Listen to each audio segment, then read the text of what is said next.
Oba Tokbe, he said. Oba Tokbe, he said.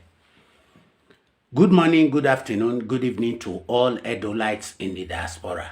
My name is Ambassador Matthew Biki Uwaifo, and I'm speaking to you from Harare, Zimbabwe. I want to throw light on the judgments that were given by both the Federal High Court in Abuja and the Edo State High Court in Benin City concerning the two of the pre-election cases before both courts sometime ago.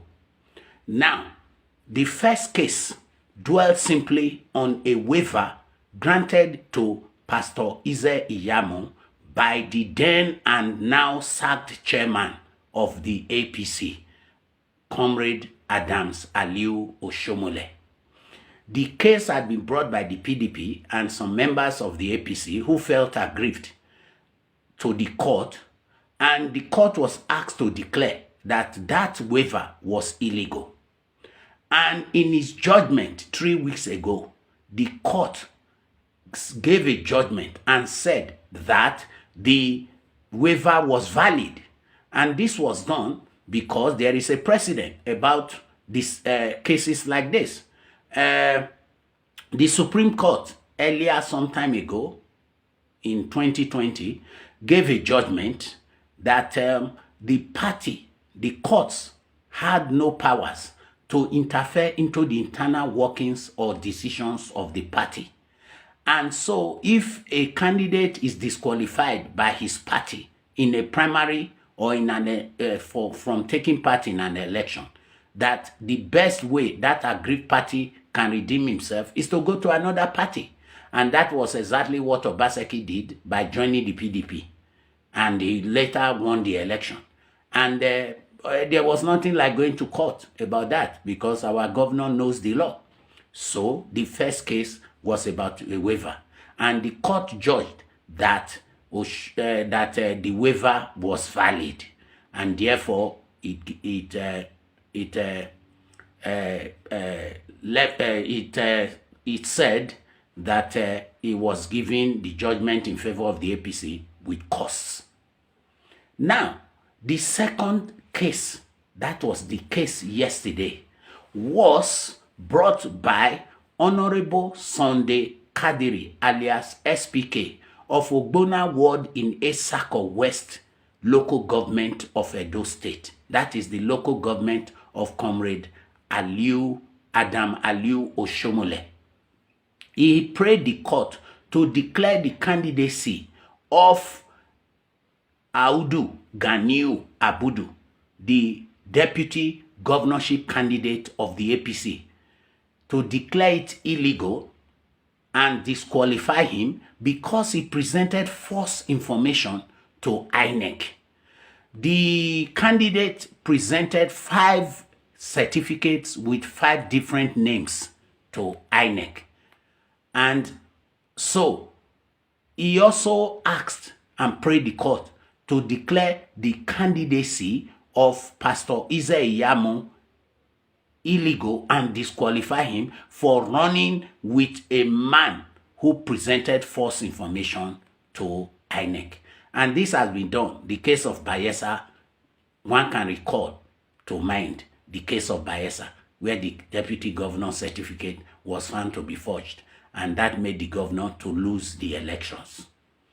So, those are the 2 cases.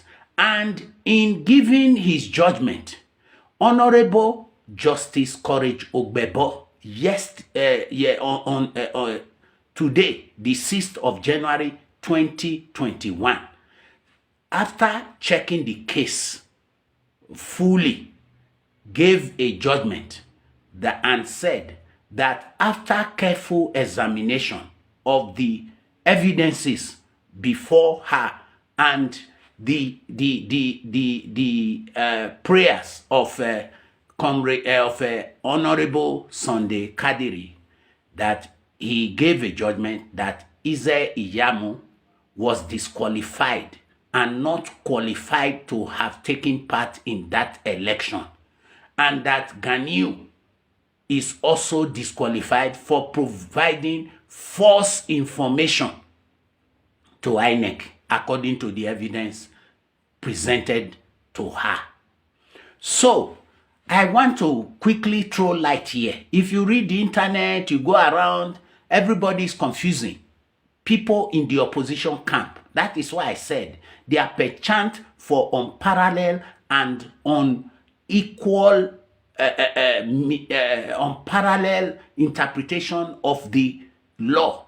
Is unequaled, you see, because they are saying that, oh, the Federal High Court last 3 weeks gave judgment in favor of the candidacy of Iyamu and his deputy, and that the Federal High Court is superior to the Benin Court, and that the Benin Court is Obaseki's court, so their judgment is null and void.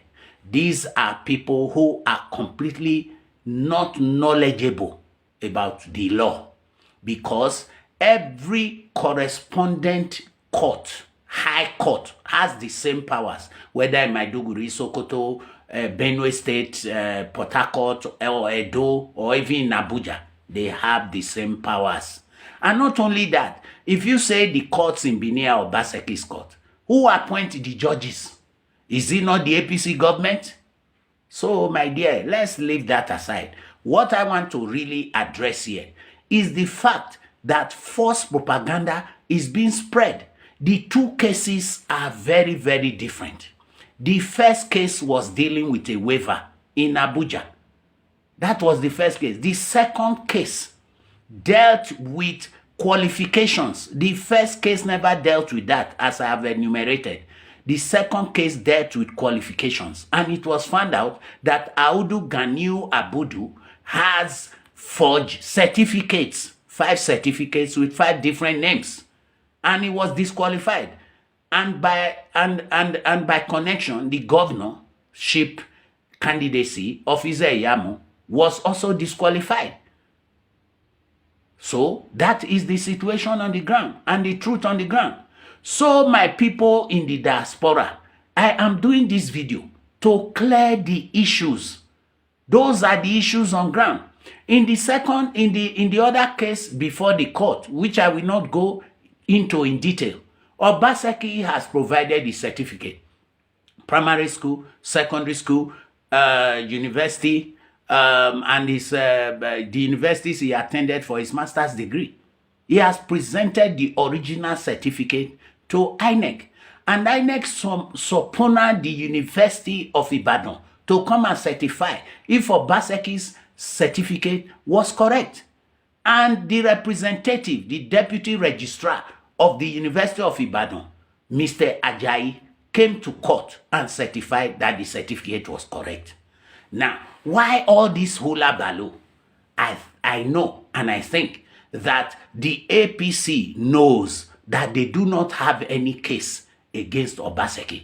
All they are doing is to distract the government from carrying out its mega agenda. And all they were doing is to distract attention so that the forged certificates of Ganiu cannot be called back to question. But they have failed again. So what I am saying here in effect is this. My people, there is nothing in this propaganda of saying that 3 weeks ago the case was judged and the candidacy of Iyamu was approved. That is a big lie from the pit of hell. That's a big lie. And also, I want to mention here, there are still outstanding cases against Iyamu. The case of Ozono is still outstanding, where Ozono said that the court, the Federal Court in Abuja, in due consideration and in construction of Section 183, 222A, and 223, should say whether the candidacy of Iyamu was correct. And also the Electoral Act, Section 153 and Section 31, whether it was correct. And what do these laws say? The Constitution is very clear that only the chairman of a party and the Secretary General can submit the name to INEC. And the people submitted Iyamu's name and his deputy were the chairman and secretary general of a caretaker committee of the APC. These are not chairmen. And so the only recognized chairman according to the law of Nigeria was Giadom. And Giadom wrote a letter to INEC that APC had no candidate. And that the time was too short to select a candidate. So that is the ground. And I want everybody to remember, I've always told you from time, I've done over 20 videos insisting that Iyamu is not a candidate in that election and was not supposed to be a candidate. Finally, Iyamu has taken appeal to the appeal court. He said he will file his appeal, and maybe he has filed it, concerning the judgment that was given today, the 6th of January. That is within his rights.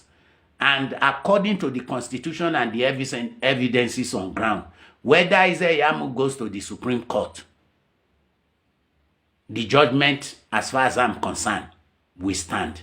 So we wait to see how events unfold. So my dear people, thank you for listening to me. This is the present situation. And like I've always said, Obaseki has come to stay.